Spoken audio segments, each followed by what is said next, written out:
आज या निमित्ताने या सभागृहाला आश्वस्त करू इच्छितो, कोणतीही शंका मनात ठेवू नका. जी जी आश्वासनं आम्ही दिलेली आहेत, ज्या ज्या योजना आम्ही सुरू केलेल्या आहेत, एकही योजना आम्ही बंद होऊ देणार नाही. ज्या लाडक्या बहिणींनी महायुतीवर प्रेम दाखवलं, हे अधिवेशन संपल्याबरोबर डिसेंबर महिन्याचा हप्ता त्यांच्या खात्यामध्ये आम्ही टाकतो आणि काहीच बदल नाही. नाना, मी या ठिकाणी स्पष्ट करू इच्छितो, कुठलेही नवीन निकष नाहीत. आता तर सगळ्यांनाच टाकतो, पण ऍपरंटली असं लक्षात येत आहे की काहींनी 4-4 खाती उघडलेली आहेत. जसं समाजामध्ये चांगल्या प्रवृत्ती असतात, त्याच्या काही वाईट प्रवृत्ती असतात.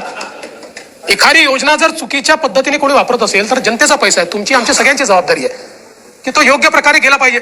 आता मागच्या काळात आम्हाला लक्षात आलं, माणसानेच 9 खाती काढली. आता त्याला लाडकी बहीण म्हणायचं कसं? पण लाडका भाऊ म्हणू शकत नाही, कारण बहिणींच्या पैशावर डल्ला मारतो तो लाडका भाऊ कसा? त्यामुळे असे जे आहेत,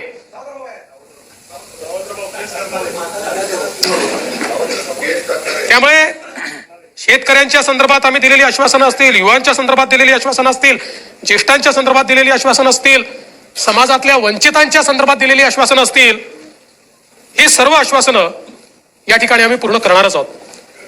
आमचे मित्र भास्करराव या ठिकाणी नाही, पण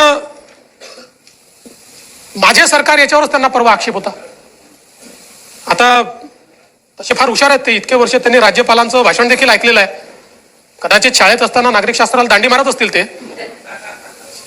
पण शासन जे चालतं हे मुख्यमंत्र्याच्या नावाने चालत नाही, शासन राज्यपालाच्या नावाने चालतं आणि म्हणून ते माझं सरकार असतं.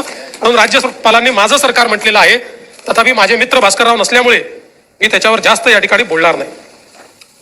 खरं म्हणजे हे जे अभूतपूर्व अशा प्रकारचं मॅन्डेट आम्हाला मिळालं,